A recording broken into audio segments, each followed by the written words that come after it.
नमस्ते। आज मैं बात कर रहा हूँ कि दुनिया की आधी आबादी महिलाओं की है, वोमेन, लेडीज। अब वही जन्म देती है। बच्चों को जन्म जो देती है वो महिला ही देती है, वोमेन। पुरुष नहीं देता। वो बच्चों को 9 महीने अपने पेट में पालती है। पेट मोटा हो जाता है, सब दुनिया देखती है। जब उसे बीज पड़ता है बच्चे का, उसके पेट में कोई नहीं देखता। न उसके बच्चे होने वाले पिता को कोई जानता है, ना कोई माँ जानता है। मगर जब पेट फूलने लगता है तीन चार महीने के बाद, तो दुनिया देखती है। बाप का कोई पेट नहीं फूलता। तो एविडेंस, गवाही पैदा होती है शुरू से ही बच्चे के। तो पूर्व 9 महीने तक आता थे, पेट बहुत मोटा हो जाता है। फिर बच्चा जन्म लेता है तो माँ को लेबर पेन्स होते हैं। खूब हल्ला गुल्ला मचाती है, हाय हाय मर गई, कट गई। और फिर बच्चा बाहर आ जाता है पेट से, तो खुश हो जाती है।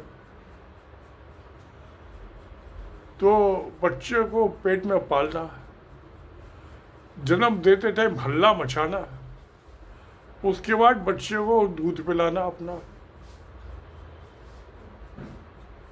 पेट में खून पिलाना, बाहर आने के बाद दूध पिलाना, ये सब माई तो कर रही है काम। बाप तो कुछ नहीं कर रहा।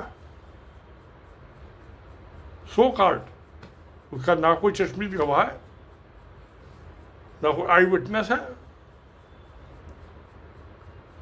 तो जो अच्छा किया बुरा किया से माँ ने किया। संसार को चलाने वाले, और भाई जिसमें बच्चे पैदा बंद हो जाएंगे तो वो तो खत्म हो जाएगी दुनिया। उसके लिए इंसान पैदा होने बंद हो गए तो बचा कहाँ? जब इंसान नहीं बचा तो धर्म कहाँ बचा, रिलीजन कहाँ बचा, मजहब कहाँ बचा? नहीं बचा, खत्म हो गया। ये मजहब इंसानों का होता है, ना पेड़ का होता, ना पौधे का होता, तो कुत्ता का, ना कुतिया का, ना बंदर का, ना बंदरी का, ना मछली का, ना मगरमच्छ का, ना शेर, ना बकरी का। ये तो खाली इंसानों का ही होता है ना। और इंसान पैदा हो गए, बंद हो गए, तो फिर वो तो होना ही नहीं चाहिए। हो सकता है, नहीं हो सकता, ये मैं नहीं जानता। हो सकता, फिजिबिलिटी है कि औरतें बच्चे पैदा करने, मना करना कम तो कर दिए हैं, 1-2 बच्चे पैदा करना है। मगर यहाँ समस्या ये आती है कि जिसको उसने जन्म दिया वो बड़ा हुआ, पेड़ हो गया बड़ा, झंगा 50-60 का हो गया, 60 का हो गया, उसकी शादी हुई, उसकी। मगर जब उसका अंत आता है, इन द एंड, उसकी अंतिम शव यात्रा में औरतों को ना तो कब्रिस्तान में ले आते हैं, ना शमशान में ले आते हैं। और क्यों? जिसने उसको अपना खून पिलाया पेट में, जिसने अपना दूध पिलाया जन्म के बाद, उसी का तिरस्कार कर दिया, उससे डिस्कनेक्ट कर दिया, माँ से बेटे को, बेटी को। और कहा तुम शमशान नहीं जाओगी, तुम कब्रिस्तान नहीं जाओगी, तुम ग्रेवयार्ड नहीं जाओगी। क्यों नहीं जाएगी? तो दुख तो जितना मेल को उतना फीमेल को होता है। अच्छा, फीमेल को उससे ज़्यादा होता है, क्योंकि तो जन्म देने वाली है, जन्मदाता है, माता है। तो वो उसको क्यों नहीं लेके जाते भाई? मुझे एक ही बात समझ में आती है कि जिसने जन्म दिया है, कोई भी महिला हो, वो हमेशा खुश होती है बच्चों को जन्म देके। जितने ज़्यादा बच्चों को जन्म देती है उतनी ज़्यादा खुश होती है, और उतनी ज़्यादा दफ़े वो संदेशा लाती है भगवान का कि भगवान खुश है। हर बच्चे के, नए बच्चे के जन्म पे भगवान खुश हो जाता है। कि मेरी इबादत चल रही है, जो मैंने पैदा किया था वो चालू है सिलसिला।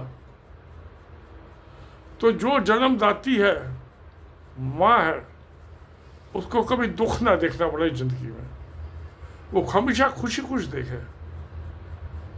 तो शायद यही वजह है कि उसे शमशान में या कब्रिस्तान में नहीं लेके जाते कि तू यहीं घर में बैठ के देख ले, हंस ले, रो ले, क्योंकि जब उसको जलाया जाएगा उसको बड़ी तकलीफ होगी कि उसके बच्चे को, बेटे को, बेटी को जलाया जा रहा है या खड्डा खोद के उसमें दफन किया जा रहा है, बहुत दुख होगा।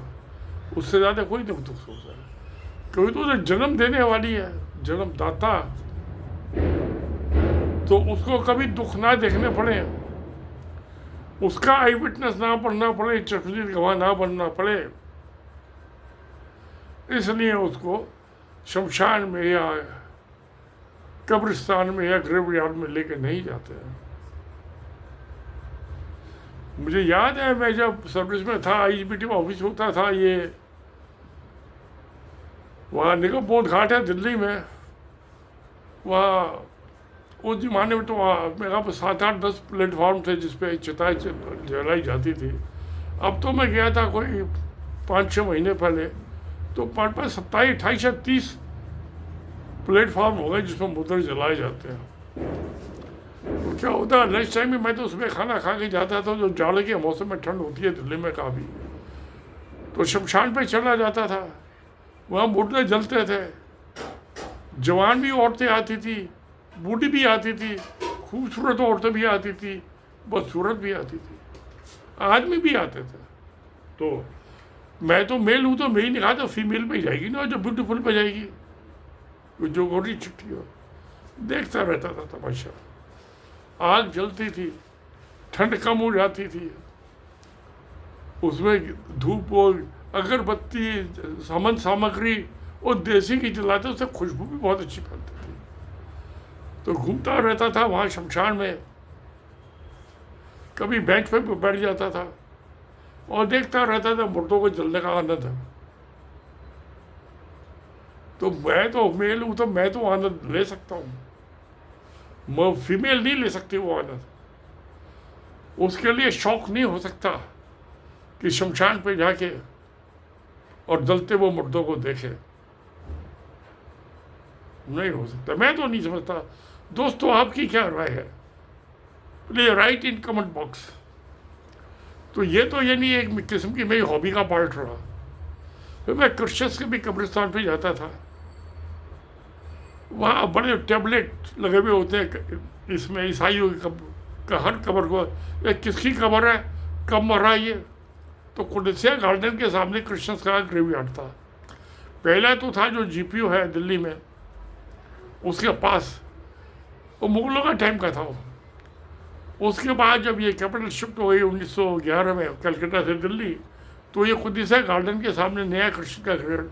तो वहाँ तो फूल पौधे कब्रों के साथ अमूमन जो है वो कांटों वाली क्या होती है, फूल वाली, जो 12 महीने में फूल खिलते रहते हैं, वो लगा देते। और टैबलेट पर पढ़ता था किसकी बीवी मर गई, कैसा उसके पति ने क्या वो बिलखते हुए उसके इश्क में लिखा, किसी का बच्चा मर गया, बेटी मर गई, किसी की पत्नी मर गई, मरने वाला मर गया, मुझे कब्र के ऊपर टैबलेट लिखा, वो तो जिंदा है, आज भी पढ़ लो आप जाके, 100 साल के बाद भी।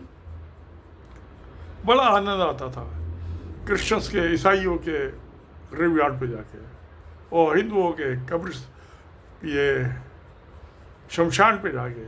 मुसलमानों के जो ग्रेवयार्ड में मज़ा ही नहीं आता, क्योंकि उस पर वो टैबलेट नहीं लगाते, कौन मरा है, किसकी कब्र है ये,